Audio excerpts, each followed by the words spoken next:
आप सभी जानते हैं कि आए दिन हमें देखने को सुनने को मिलता है कि कभी कहीं पर किसी लड़की के साथ किसी महिला के साथ शोषण हो रहा है, या वो घरेलू हो शोषण, चाहे वो बाहर शोषण हो। और कई बार तो बहुत ही भयानक खबरें सुनने को मिलती है कि किसी लड़की के साथ में दरिंदगी हो गई है। तो ज्यादातर जो ये खबरें होती हैं, हमें ये बहुजन समाज की महिलाओं की सुनने को मिलती है। क्यों? क्योंकि इस समाज को सदियों से दबाया गया है, सदियों से इस समाज को नीचा दिखाने का प्रयत्न किया गया है। लेकिन अब तो बहुत ज्यादा हद हो चुकी है। अब तो कोई भी महिला हो, कोई भी लड़की हो, चाहे उसने कैसे भी कपड़े पहने हो, उसके साथ में शोषण हो जाता है। लोग कहते हैं कि लड़कियां ढंग से नहीं रहती है। अगर लड़कियां ढंग से रहे या पूरे कपड़े पहने तो उनके साथ में ये घटनाएं नहीं घटेंगी। मैं उन लोगों से पूछना चाहूंगी कि क्या जो बिल्कुल छोटी बच्चियां होती हैं, वो क्या छोटे कपड़े पहनती है उनके साथ इसीलिए दरिंदगी होती है? क्या जो बड़ी महिलाएं होती हैं, जो अपने पूरे तन को ढककर रखती हैं, उनके साथ में क्यों दरिंदगी होती है? कोई लड़की है, वो भी अपने शरीर को अच्छे से ढक के रखती है, उनके साथ में क्यों दरिंदगी होती है? मामला कपड़ों का नहीं है, मामला पहनावे का भी नहीं है, मामला है मानसिकता का। जब तक भारत के लोग महिलाओं के प्रति, लड़कियों के प्रति अपनी मानसिकता नहीं बदलेंगे, तब तक ये घटनाएं घटती रहेंगी। इन पे रोक नहीं लग सकती। इन पे रोक लगानी है तो सभी लोगों को अपने आप को मानव बनाना होगा, वेशी दरिंदा नहीं बनाना है। अभी हम देखते हैं ज्यादातर लोगों में या तो जातीय प्रेम है। जातिवाद के कारण चाहे कोई व्यक्ति कितना भी पढ़ा लिखा है, किसी भी पद पे पहुंच गया है, कोई भी उसका रुतबा है, लेकिन उसे अपनी जाति से प्रेम बड़ा है। वो अपनी जाति से बहुत प्रेम करता है। अगर उसकी जाति में कुछ भी ऐसा होता है तो उसकी भावनाएं निकल कर आती है, और अगर दूसरी जाति में ऐसा हुआ है तो उसे कोई फर्क नहीं पड़ता है।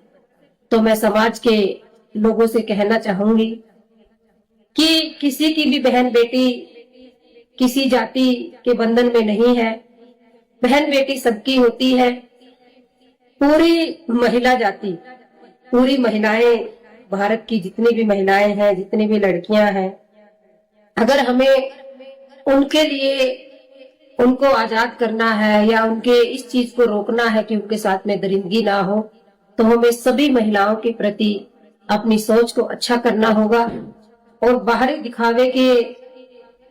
दिखावे नहीं करने हैं किसी भी तरह के। हमें अपनी मानसिकता में बदलाव करके महिलाओं के इस शोषण को रोकना है। और दूसरा, हम विदेशों की बात करते हैं, भले ही विदेश में बहुत कम लोग जाते हैं, लेकिन आजकल तो सोशल मीडिया का जमाना है। भारत ने तरक्की कर ली है, तरक्की है, लोगों ने भी तरक्की कर ली है। तो लोग आजकल फोन में देखते हैं, टीवी में देखते हैं, बहुत सारी जगहों पे देखते हैं विदेशों में लड़कियां, महिलाएं कैसे रहती हैं। हमें विदेशों की कभी कोई ऐसी खबर सुनने को नहीं मिलती है कि आज किसी लड़की के साथ में एट्रोसिटी हो गई है, या किसी लड़की के साथ में किसी ने गलत कर दिया है या गलत कमेंट कर दिया है। वहाँ पे ऐसा क्यों नहीं होता है? क्यों? क्योंकि वहाँ पे लोग बुद्ध के मार्ग को अपनाते हैं, वहाँ पे लोग सच्चाई को अपनाते हैं, वहाँ के लोग फालतू के कर्म कांड, परंपराएं, इन चीजों से दूर रहते हैं। वो इंसान को इंसान समझते हैं, उनके अंदर इंसानियत अभी जिंदा है। इसीलिए वहाँ की हमें कोई कभी खबर सुनने को नहीं मिलती है। लेकिन हम भारत की अगर बात करते हैं, भारत में आए दिन हमें ये खबरें सुनने को मिलती है। क्यों? क्योंकि भारत में परंपराएं ज्यादा महत्व रखती है, इंसान कम महत्व रखता है। और उससे भी अधिक महिलाएं तो किसी के लिए कोई महत्व रखती ही नहीं है, चाहे फिर वो घर की महिला हो, चाहे वो बाहर की महिला हो। महिलाओं को तो सिर्फ उसी नजर से देखा जाता है कि ये तो एक उपभोग की वस्तु है।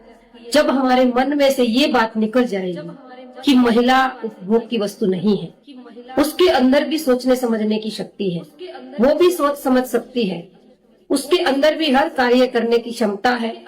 इसीलिए हमें अपने घर की बच्चियों को, बेटियों को हमें इस काबिल बनाना चाहिए कि उन्हें हम श्रृंगार रूपी ये चीज ना दे करके उनको हम ये बात बताएं कि जब भी ऐसा हो आपको उसे मुकाबला करने के लिए आपको तैयार रहना है। बुद्ध ने 5 शील दिए। बुद्ध ने कहा कि शीलों का पालन करना है। बुद्ध ने भिक्षुओं के लिए, भिक्षुणियों के लिए, गृहस्थों के लिए ये चीज अनिवार्य बताई।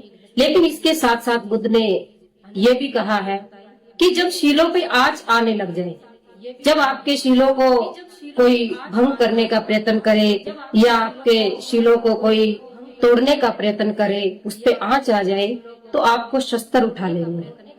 शस्त्र उठाने का मतलब क्या है कि आपको उसका मुकाबला करना है। अब कोई अगर आपको नीचा दिखाने का प्रयत्न कर रहा है तो आप उसका अगर मुकाबला नहीं करेंगे, आप अपनी सुरक्षा नहीं करेंगे, तो आप कैसे बच पाएंगे। इसीलिए हमें हमारी जो भी लड़कियां हैं, महिलाएं हैं, उनकी सुरक्षा करनी है। और सुरक्षा एक जाति की मोहताज नहीं है, एक धर्म की मोहताज नहीं है। सुरक्षा हमें पहले अपने आप करनी है। और दूसरा, जब भी किसी के साथ ऐसा हो, मैं यही कहूंगी कि हमें उसके प्रति ये भावना रखते हुए कि ये हमारी भले ही चाहे जाति की, धर्म की, किसी भी संप्रदाय की, हमें इसमें बात नहीं रखनी है। बस हमें उसको एक महिला या लड़की देखते हुए उसका साथ देना है। अभी हाल ही में बहुत एक घटना हुई है। वैसे तो घटनाएं घटती रहती हैं। कुछ दिन पहले उत्तर प्रदेश की एक मनीषा थी जिसके साथ में दरिंदगी हुई, उसको मौत के घाट उतार दिया गया। कुछ दिन पहले अभी भी एक हरियाणा की मनीषा थी, इसके साथ भी ऐसे ही दरिंदगी हुई। यहाँ पे नाम भी सेम है, लेकिन यहाँ पे क्या है कि जो पहली मनीषा थी वो किसी और जाति धर्म से थी, आप मनीषा थी वो किसी और जाति धर्म से थी। हम देखते हैं कि यहाँ पर भी लोग जातियों में बटे रहते हैं। किसी की लड़की चली गई, किसी लड़की का जीवन खत्म हो गया, उसकी जो भी अपने जीवन को लेकर उम्मीदें थी वो सारी खत्म हो गई उनके माता पिता की। लेकिन हम फिर भी उन लड़कियों के प्रति संवेदनाएं ना रखते हुए हम जातियों के कारण उनके साथ जुड़ जाते हैं। तो ऐसा समाज को नहीं करना चाहिए कि हम सिर्फ जातीय प्रेम के कारण किसी से जुड़े। ये अंदर की भावनाएं हैं। अंदर से जब भावनाएं उत्पन्न होती हैं कि किसी के साथ भी गलत हो, हमें गलत का विरोध करना है और हमेशा सही का साथ देना है और हमेशा सही का ही साथ देना चाहिए, गलत का हमेशा विरोध करना चाहिए।